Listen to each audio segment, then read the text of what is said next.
We welcome you to the Bible class today. If you will, please turn to Mark chapter 8. We'll be doing a verse-by-verse study of this chapter. In Mark chapter 8, in verse 1, in those days, the multitude, being very great and having nothing to eat, called Jesus. Jesus called his disciples to him and said to them, I have compassion on the multitude, because they have now continued with me these 3 days and have nothing to eat. In verses 1 through 10, we see how Jesus feeds the 4,000. Earlier, Jesus fed the 5,000 back in Mark 6:30 to 44. Now, on a different occasion, Jesus feeds the 4,000 by the power of God. In verse 1, we see that the setting was the region of Decapolis. This is back in Mark 7:31. As we noted earlier, Decapolis was a confederation of cities whose people were predominantly Gentile. According to Mark, the multitude was very great. The term multitude may also be translated as crowd, such as in Mark 7:17, or people, like in Mark 8:34. Mark described this multitude as being very great. Later, we read that there were about 4,000 people, men, in Mark 8 and verse 9. The multitude had nothing to eat, and so Jesus called his disciples to himself to speak to them. In verse 2, we see how Jesus told his disciples of his compassion for the multitude. This was especially so because they had continued with him for 3 days, and they had nothing to eat. Note the great interest of the multitude in Jesus. They followed him for 3 days, hearing him and seeing his miracles, all without food. Mark chapter 7:37, also in Matthew 15:29 to 31. In verse 3, he says, and if I send them away hungry to their own houses, they will faint on the way, for some of them have come from afar. Jesus did not want to send them away hungry. He was concerned that if he sent them away, if he sent them back to their houses, that they would faint on the way. In this context, the term faint refers to becoming weary or exhausted for the lack of food. This was particularly so for those who had traveled a far distance. Verse 4, then his disciples answered him, how can one satisfy these people with bread here in the wilderness? And so Jesus told his disciples of his compassion on the multitude in verses 1 to 3. And it appears that Jesus wanted to elicit compassion also in the hearts of his disciples for the multitude who continued with him, who were without food. The disciples of Jesus responded to him, where could we get enough bread in the wilderness to fill such a great multitude? Matthew 15:33. The term wilderness describes an uninhabited place, in contrast to a town or village. Verse 5, he asked them, how many loaves do you have? And they said, 7. And so Jesus asked his disciples how many loaves of bread they had available to them. And the disciples said that they had 7 loaves of bread. According to Matthew's account, the disciples answered 7 and a few small fish, or a few little fish. Matthew 15:34.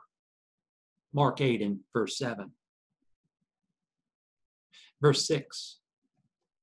So he commanded the multitude to sit down on the ground, and he took the 7 loaves and gave thanks, broke them and gave them to his disciples to set before them, and they set them before the multitude. Jesus commanded the multitude to sit down. He took the 7 loaves of bread, he broke them, and he gave them to his disciples to set before the multitude, or the crowd of people. Verse 7, they also had a few small fish, and having blessed them, he said to them, to set them also before them. So in addition to the 7 loaves of bread, the disciples also had a few little or small fish. Jesus blessed the fish. The term blessed is equated with give thanks in Mark 8 and verse 6. Jesus gave thanks to his Father for the bread and for the fish. Verse 8, so they ate and were filled, and they took up 7 large baskets of leftover fragments. The multitude ate the bread and they ate the fish. They were filled, or they were satisfied, like we see in Mark chapter 8 and verse 6. It says that they collected 7 large baskets of leftover fragments. The term baskets is the same word used to describe the large basket used to lower Saul or Paul down the wall in the city of Damascus in Acts 9 and verse 25. So these baskets may be very large indeed. Verse 9, now those who had eaten were about 4,000, and he sent them away. So after providing the fish and the bread for the hungry of the multitude, Jesus sent them away.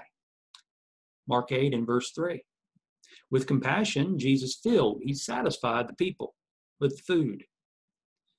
There were those 4,000 who had eaten. According to Matthew, in Matthew 15:38, now those who ate were 4,000 men besides women and children. And so the number of about 4,000 included not only the men, but also the women and the children were in addition to those listed here. A lot of people. Verse 10, immediately he got into the boat with his disciples and came to the region of Dalmanutha. And so verse 10, after Jesus sent the multitude away, he immediately got into the boat with his disciples and he came to the region of Dalmanutha. This was a town on the west side of the Sea of Galilee. As you study the book of Mark, you notice how that the disciples traveled the Sea of Galilee back and forth repeatedly throughout the ministry of Jesus. According to Matthew, they came to the region of Magdala. And so in Matthew 15:39, why the difference between the names of the towns? Well, the difference may be that the town had 2 different names. It may also be that these names were towns that were nearby to each other. So you could imagine having either one town having 2 different names, which is certainly possible. Some towns out today have more than one name. Or it may be that they're simply small towns that were very close to each other. And so they were all part of the same region. The second point here in Mark 8:11-12 shows how Jesus denied the Pharisees a sign. Verse 11, then the Pharisees came out and began to dispute with him, seeking from him a sign from heaven, testing him. And so Jesus was at the region of Dalmanutha, as we read earlier. The Pharisees came and began to dispute with Jesus. According to Matthew's account, the Sadducees came out also. Matthew 16 in verse 1. The Pharisees and the Sadducees were both sects of the Jews. One particular thing of note is that while the Pharisees believed in the resurrection, the Sadducees did not. We see that they tested Jesus by asking him to show them a sign from heaven. It's noteworthy that as you study Matthew, Mark, Luke, and John, that Mark only mentions the Sadducees once in his gospel account. This is the same as Luke, who also mentions the Sadducees just at one time. Mark 12 and 18, and also Luke 20 and 27. Matthew mentions the Sadducees the most at 7 times, with John mentioning them none. And so that's just a side note on this passage. Verse 12, But he sighed deeply in his spirit and said, "Why does this generation seek a sign? Assuredly, I say to you, no sign shall be given to this generation." Jesus sighed deeply. He was weary of how the Pharisees disputed with him and tested him. And so he took a deep breath, as if from a place of weariness. It describes how he was weary in his spirit. We might say that he was weary from the bottom of his heart. The term sign refers to an attesting miracle. For example, Herod hopes to see some miracle done by Jesus in Luke 23 and verse 8. It was a miracle by which a person was known or distinguished from others. The Pharisees asked for a sign from heaven in Mark 8 and verse 11. They wanted a miracle which authenticated Jesus as being sent by God, a confirmation of divine authority. However, I get the impression that they were not really interested in evidence. They had seen miracles. And instead of seeing in Jesus the power of God at one time, they even attributed his power to the devil, blaspheming the Holy Spirit, apparently. And so I really don't see their interest, their sincere interest in truly seeing a sign from heaven. They'd already dismissed the signs of Jesus, even though they did not disavow the signs that they occurred. They did not accept him. And so the Pharisees, they came to dispute with Jesus. They came to find fault with his disciples, with Jesus, to argue with him. So they argued with Jesus. And so Jesus assured them that there'd be no such sign given to that generation, a sign like they asked for. The Pharisees had disputed with Jesus before. Like I said, remember how they accused Jesus of casting out demons by Beelzebub. They accused him of having a demon himself in Mark 3:20-30. Later, the hypocritical Pharisees wanted to see a sign from Jesus. Wow. So Matthew chapter 12 and verse 38. No, they were not really sincerely interested. Matthew 12:39-42, Matthew wrote, "But he answered and said to them, an evil and adulterous generation seeks after a sign, and no sign shall be given it except the sign of the prophet Jonah. For as Jonah was 3 days and 3 nights in the belly of the great fish, so will the Son of Man be 3 days and 3 nights in the heart of the earth. The men of Nineveh will rise up in the judgment with this generation and condemn it, because they repented at the preaching of Jonah. And indeed, a greater than Jonah is here. The queen of the south will rise up in judgment with this generation and condemn it, for she comes from the ends of the earth to hear the wisdom of Solomon. And indeed, a greater than Solomon is here." And so despite the evidence, we see that they dismissed Jesus. They wanted to dispute with him. According to Matthew's account, Jesus said in Matthew 16:4, "A wicked and adulterous generation seeks after a sign. No sign will be given to it except for the prophet Jonah." So in Matthew 16, he didn't repeat the explanation of the sign like he did in Matthew 12. But here in Mark, we see how that Jesus simply said, "Why does this generation seek a sign?" And Matthew expands upon what was said by Jesus in his account. Mark omits some of those particular observations as given by Matthew in his account.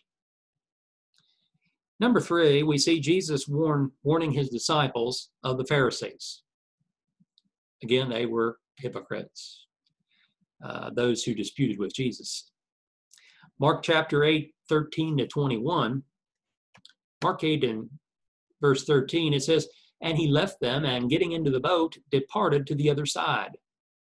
Here they are again, traveling across the Sea of Galilee. Jesus left the Pharisees, and again, he got into the boat, and he departed to the eastern side of the Sea of Galilee, and so the disciples came too. Verse 14, "Now the disciples had forgotten to take bread, and they did not have more than one loaf with them in the boat. Apparently, this was their responsibility to make sure they had provisions for their trip. However, they forgot to take bread with them in the boat.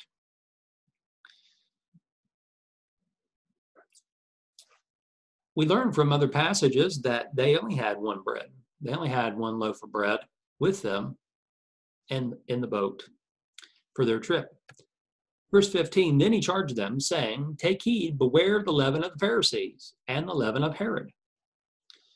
Verse 15, Jesus used the occasion of the disciples forgetting to bring bread with them in the boat as they traveled across the sea to teach them a lesson. Well, what lesson would he teach? Before the lesson, he told them to pay attention, take heed. We see here that Jesus warned them to beware of the leaven, particularly the leaven of the Pharisees, the leaven of Herod. The term leaven may literally refer to a leavening agent like yeast. In the context, leaven, though, must be understood figuratively. In this case, leaven denotes doctrine according to Matthew 16 and 12. What does the figure of leaven represent in this context? According to Matthew's account in Matthew 16:12, it's doctrine, the teaching of the Pharisees.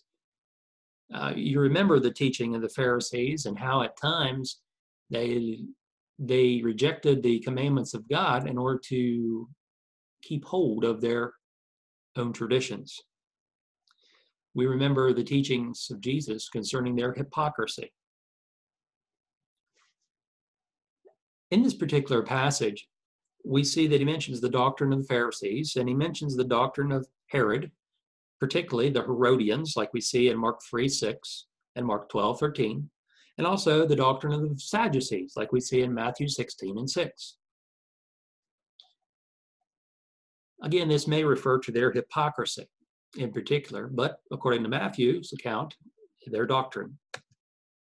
Verse 16, and they reasoned among themselves, saying, it is because we have no bread.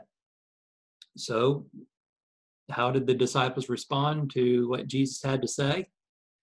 When he said, take heed, beware the leaven of the Pharisees and the leaven of Herod? Well, they reasoned among themselves. So they talked among themselves, saying, it is because we have no bread. That is, they had forgotten to take bread back verse 14. They only had about no more than one loaf with them in the boat. So here in verse 16, we see the disciples did not understand. They reasoned among themselves that Jesus said, beware of the leaven, because they had taken no bread beside the one loaf. Well, they were incorrect. Verse 17, but Jesus, being aware of it, said to them, why do you reason because you have no bread? Do you not yet perceive nor understand? Is your heart still hardened? So verse 17, Jesus was aware of what they reasoned. Jesus was not talking about bread. He was not talking about the leaven of bread. Yet they did not see and they did not understand. And so Jesus said, is your heart still hardened? And so it seems that perhaps the reason why they did not understand was their heart was hardened. And so they were obtuse to this matter. Earlier, when Jesus fed the multitude, fed the 5,000, they did not understand because their heart was hardened. According to Mark chapter 8 and 52, now Jesus asked if their heart was still hardened. According to Matthew, Jesus said in Matthew 16 and 8, O you of little faith. And so we see the small faith of the disciples. As you study the New Testament, you see their faith growing. In verse 18, he says, having eyes, do you not see? And having ears, do you not hear? And do you not remember? This reminds me of Mark 4 and 23. Jesus said, if anyone has ears to hear, let him hear. The disciples had the opportunity to follow Jesus. Think about the miracles which they were privileged to see. Yes, there were some who followed him for a few days, like we saw earlier with the multitude, who he eventually sent away, sent back home after he provided for them. But here you have the disciples, particularly the 12 apostles, who followed him everywhere. They had the opportunity to follow Jesus as his disciples. Think of the miracles that they were privileged to see. Think of the words that they were able to hear. Jesus said, "And do you not remember?" When they saw and heard, what they saw and what they heard ought to have strengthened and increased their faith. They needed to remember. Verse 19. When I broke the 5 loaves for the 5,000, how many baskets full of fragments did you take up? They said to him, 12. So Jesus reminds his disciples of how he broke the 5 loaves of bread for the 5,000. Mark 6:30-44. Jesus asked them how many baskets of bread fragments they took up. They said to him, 12. Verse 20. Also, when I broke the 7 for the 4,000, how many large baskets full of fragments did you take up? And they said, 7. So Jesus reminds his disciples of how he broke the 7 loaves of bread for the 4,000 in Mark 8:1-9. Jesus asked them how many large baskets of bread fragments they took up, and they answered him, 7. In Matthew chapter 16, 9-10, Jesus said, "Do you not understand? Do you not yet understand or remember the 5 loaves of the 5,000 and how many baskets you took up? Nor the 7 loaves of the 4,000 and how many large baskets you took up?" They needed to remember. Jesus certainly was not concerned about bread here in this passage we're studying today. He's wanting them to remember the miracles of how he provided for all the multitudes. He certainly was not limited by the 1 loaf that they brought with them. He wasn't concerned about bread. He was talking about the leaven of the Pharisees and the Sadducees and the Herodians. And the leaven was figurative, not literally leaven of bread. Some leavening agent caused the bread to rise. Verse 21. So he said to them, "How is it that you do not understand?" The disciples did not understand. However, once Jesus explained that he was not talking about bread, the disciples understood that he was talking about the leaven of the doctrine of the Pharisees. Matthew chapter 16, 11-12. How is it that you do not understand that I did not speak to you concerning bread, but to beware of the leaven of the Pharisees and the Sadducees? Verse 12, then they understood that he did not tell them to beware of the leaven of bread, but of the doctrine of the Pharisees and the Sadducees. There's the answer for the question, what does leaven represent? It represents the doctrine of the Pharisees and the Sadducees. And of course, Jesus rebuked the hypocrisy of these people. Mark chapter 7, verses 6-7. We see how that he rebuked the Pharisees for their hypocrisy, for following the commandments of, not of God, but the traditions of men. Number 4, we see how Jesus heals a blind man at Bethsaida in verses 22-26. Verse 22, then he came to Bethsaida, and they brought a blind man to him and begged him to touch him. So Jesus went to Bethsaida. This was a place that they had went to earlier after the feeding of the 5,000 in Mark 6:45. Bethsaida was a town of Galilee, according to John 12:21. People of Bethsaida brought a blind man to Jesus. They begged Jesus to touch the blind man. Why? Well, from what we've already studied in the book of Mark, they wanted Jesus to heal the man. We see in Mark 3:10, Mark 6:53-56. People believed that if they even touched Jesus, if they even touched the hem of the garment of Jesus, that they would be healed. Of course, the power was not simply in touching Jesus. The power was in him. And we see that by a simple word, he could command someone healed. We see his power, his wonders, his miracles. Verse 23. So he took the blind man by the hand and led him out of the town. And when he had spit on his eyes and put his hands on him, he asked him if he saw anything. Verse 23, we see how Jesus took the blind man by the hand. Why did he do that? Well, the man was blind, and so he needed guidance. Unfortunately, there are many people who are spiritually blind, and we see that in the Pharisees. Jesus took the blind man by the hand. He led him by the hand out of the town. Why did he leave the town with the man?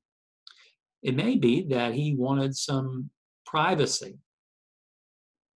And so this appears to be for the sake of seclusion, away from the multitude. There were still people there, but he departed from the multitude. And Jesus then applied the saliva to the man's eyes for his hand, with his hands. Look at Mark 8 and 25. I think this passage helps us to understand. He then asked if he saw anything. This is an unusual miracle performed by Jesus. As I mentioned, Jesus has healed people in various ways. People have touched the hem of his garment. He's healed people with a simple word. He's healed people in person or at a distance. And so he had the power. Why did he choose to heal the man in this fashion? Well, Mark doesn't reveal that specifically. However, we see that this appears to be for the benefit of the man himself. He took him apparently to a private area and worked the miracle in this fashion. So the steps that Jesus took to heal the man appear to be for the sake of the blind man. He could have healed him again with a word, but he chose to heal the man in stages. And so there were 2 stages to this miracle. He did not heal the man instantly, all at once, but in 2 stages. And so we see that he restored his sight in these 2 stages, each time allowing the man to experience the restoration of his sight. Perhaps this made more of an impression on the man. Jesus healed the deaf man, for example, with the speech impediment in a similar fashion. You remember earlier in Mark 7:32 to 34. Remember Mark 7:32 to 34. Then they brought to him one who was deaf and had an impediment in his speech, and they begged him to put his hand on him. And he took him aside from the multitude, put his fingers in his ears, and he spat and touched his tongue. Then, looking up to heaven, he sighed and said to him, "Be opened." And so we see that Jesus performed a miracle in a similar fashion. In verse 24 of Mark 8, we see how that, and he looked up and said, "I see men like trees walking." At first, this may sound strange, but think about it. Again, he's restoring his vision in 2 stages. The man goes from blind to being able to look up and see, at least see something. I see men like trees walking. And so the man, previously blind, looked up. His sight was being restored. And so he told Jesus, "I see men like trees walking." Well, he could see men, but his vision was still distorted. And so the men appeared to him to be like trees. So indistinguishable from the form of objects like trees. And perhaps the only reason he could tell the difference was that they were walking. Of course, trees do not walk. And so I see men like trees walking. So he could see something. He could see the form of something, and he could tell that they were walking. And by them walking, he could tell that they must have been men.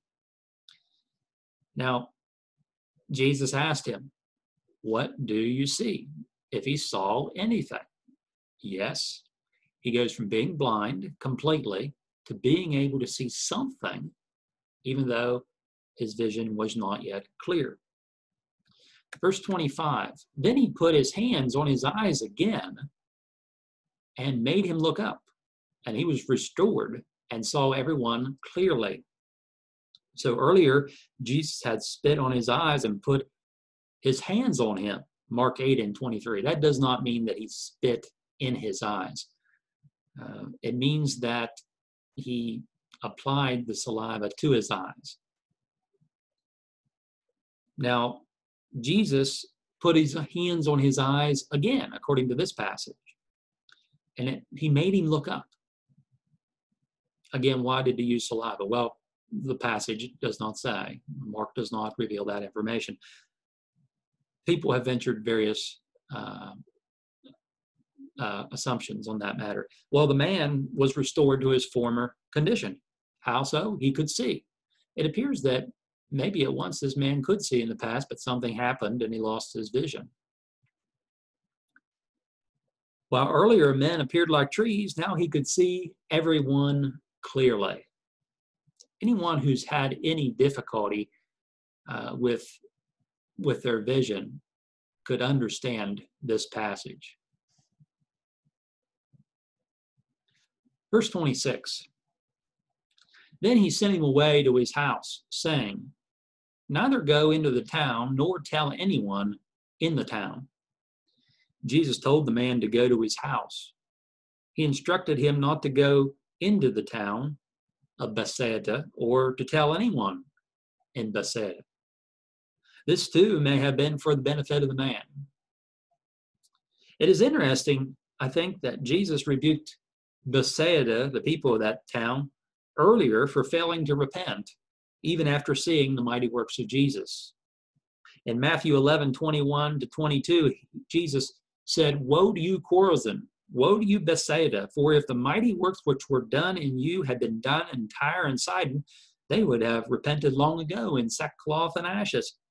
But I say to you, it shall be more tolerable for Tyre and Sidon in the day of judgment than for you. To have the opportunity to see the miracles of Jesus and not repent.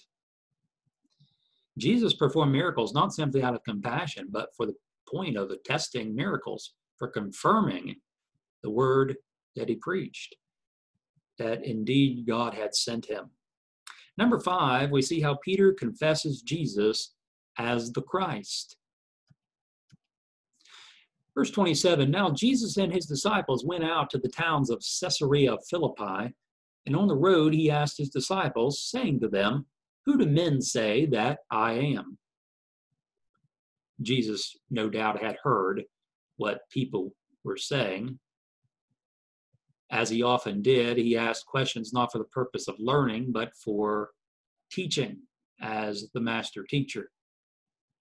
Jesus and his disciples went out of the town of Bethsaida to the towns in the region of Caesarea Philippi, which was located north of Bethsaida, north of the Sea of Galilee. While on the road, Jesus asked his disciples, who do men say that I am? According to Luke, Jesus had been praying, and the disciples came to him, and Jesus asked them on the road, who do men say that I am? Or I, the Son of Man, am. Verse 28, so they answered, John the Baptist, but some say Elijah, and others one of the prophets. The disciples answered Jesus, and according to the disciples, they had heard how people had different ideas about the identity of Jesus. Some said that Jesus was John the Baptist. We saw earlier in Mark's account how John was put to death by Herod. Others said that he was Elijah. We read about Elijah the prophet in the Old Testament scriptures. Others said Jeremiah, like in Matthew 16 and 14. Jeremiah was one of the great prophets that we read about in the Old Testament. Still, others thought that he was one of the old prophets, risen again, like we see according to Luke 9 and 19. Well, one thing they had in common, they all seemed to agree that he was a prophet. but he was so much more than a prophet. Verse 29, he said to them, "But who do you say that I am?" Peter answered and said to him, "You are the Christ." People said that Jesus was one of the prophets, that he was a prophet or one of the prophets. However, Jesus asked his disciples what they said, what they say of him. Well, Peter answered, "You are the Christ." Now, Luke and Mark and Matthew all give their accounts of this occasion. Luke's account expands upon Mark in Luke 9 and 20, saying, "The Christ of God." So you are the Christ. You are the Christ of God. Matthew's account gives the fullest record, saying, "You are the Christ, the Son of the living God." And so, yes, so much so more than a prophet. Verse 30, then he strictly warned them that they should tell no one about him. That is, that at this time, the people were not to know, or should not know widely, that he is the Christ, the Son of the living God. Jesus blessed Peter for his confession. However, it was not yet time for the disciples to publicly announce and reveal Jesus as the Christ, the Son of God, Son of the living God. You note in Mark how that Jesus is frequently called the Son of Man. Son of Man is a description of himself that he often uses himself. Matthew 16:20, he commanded his disciples they should tell no one that he is Jesus the Christ. And Luke 9:21, we see that he strictly warned to command them to tell no one. Again, this was not the right time. We see later on that when Jesus acknowledged that he is the Christ, we see that they accused him of blasphemy, and they sent him to Pilate to ultimately be crucified. The King of the Jews. Number 6, Jesus teaches about his death and resurrection. Verse 31, and he began to teach them that the Son of Man must suffer many things, and be rejected by the elders and the chief priests and the scribes, and be killed, and after 3 days rise again. So Jesus taught his disciples. He foretold his death and his resurrection. He would not simply die, he would be killed. Verse 32, he spoke this word openly. Then Peter took him aside and began to rebuke him. Jesus taught his disciples openly, plainly, how he would be killed. However, Peter, an apostle, took Jesus aside from the other disciples and began to rebuke Jesus. Can you imagine? Here's the disciple rebuking his teacher. The disciple was to follow the teacher, not to lead. And here he took him aside as to teach him, to correct him. Matthew 16:22, Matthew expands upon the rebuke of Peter. Then Peter took him aside and began to rebuke him, saying, "Far be it from you, Lord, this shall not happen to you." Matthew 16:22. So according to Mark, he spoke this word openly, and Peter took him aside and began to rebuke him. Verse 33, but when he had turned around and looked at his disciples, he rebuked Peter, saying, "Get behind me, Satan, for you are not mindful of the things of God, but the things of men." Peter goes from being commended for his confession of Jesus as the Christ, the Son of the living God, to the rebuke of Jesus, rebuking him. "Get behind me, Satan." Verse 33, we see how Jesus did not allow Peter's rebuke to stand unopposed. When he turned around, he looked at his disciples and he rebuked Peter. "Get behind me, Satan." The disciples' position was to follow the teacher. And so that may be what he's referring to here, "get behind me." Peter had unwittingly allowed Satan, the adversary, to use him in opposing the will of God. He also provided a temptation for Jesus. Peter did not intend to do so, but we see that he did nevertheless. Peter had taken a position of a teacher to lead Jesus, not as a disciple to follow him.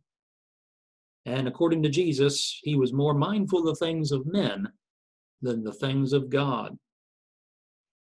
We might understand how that Peter, as a good friend of Jesus and his disciple,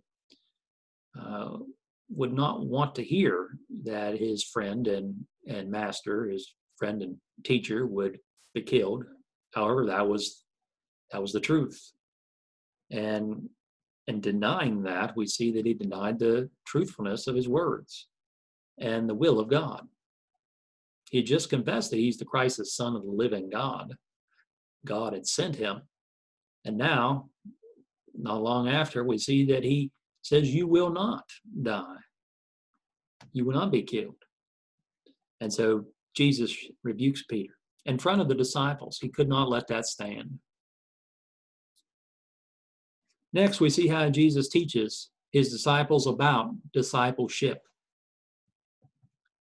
When he had called the people to himself with his disciples also, he said to them, whoever desires to come after me, let him deny himself and take up his cross and follow me.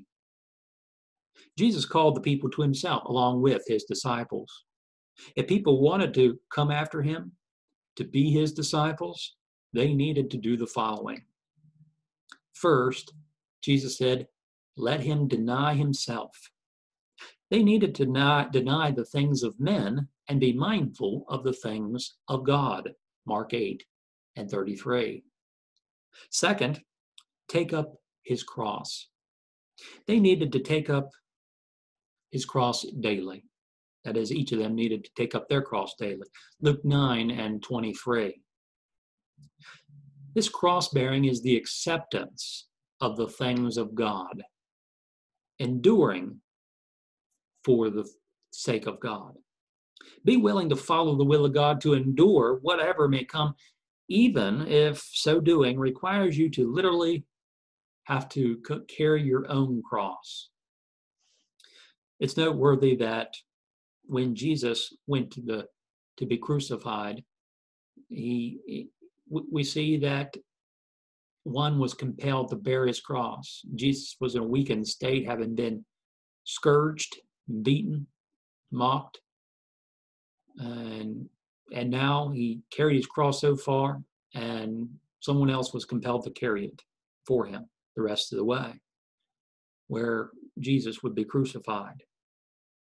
Here, we note that Peter at once denied Jesus. Remember when he was in the courtyard and Jesus being questioned, and Peter too was being questioned, and aren't you one of his disciples? Jesus said, I do not know the man. And he denied him 3 times. When he realized he had done just what Jesus said he would do in denying him, he wept bitterly. We see later how that he came back to the Lord after realizing what he had done. Perhaps Peter did so to save himself, but in so doing, he risked losing his own soul. But we see, thankfully, that Peter came back to Jesus and went on to do great things through the Lord. Verse 35.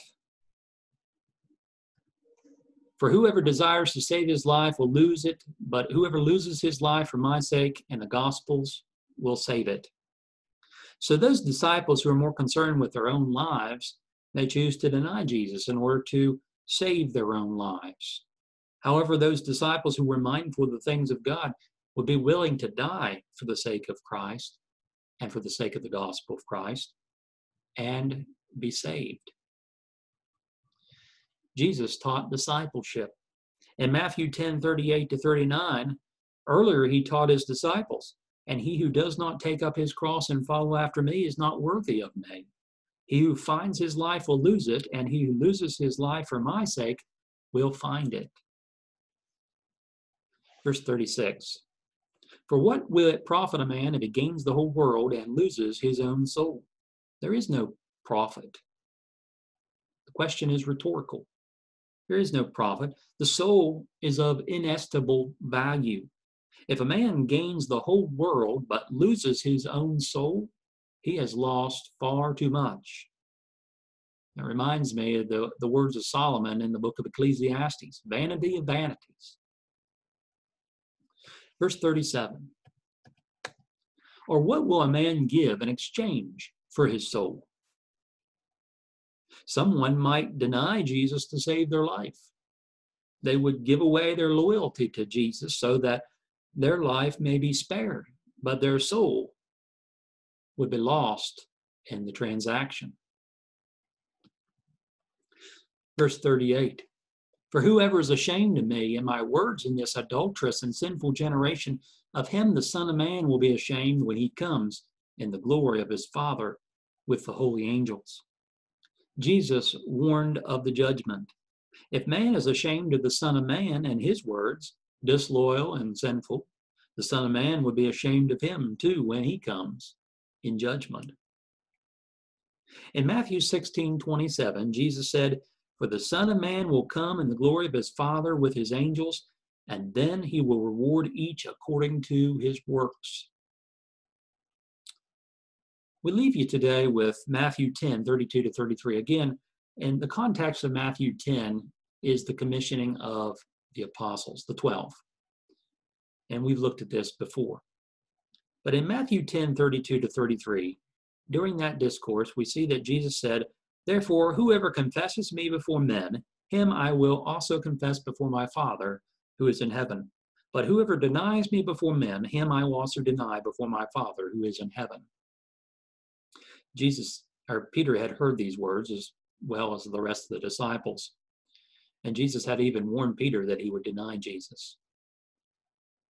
And Peter said, even if I have to die, I'll never deny you, but he did. Jesus had warned Peter too that he ought to pray lest he enter into temptation. The spirit is willing, but the flesh is weak. Even as Jesus prayed himself, if it be your will, let this cup pass from me. Nevertheless, not as I will, but your will be done. Peter needed to learn the lesson, to be mindful of the things of God rather than the things of men. And as you continue to study the Bible, I think you see that he did learn that lesson. We hope that you've been benefited today by our study and that you would continue to study on your own. Thank you for being here, and Lord willing, we'll see you again in the future.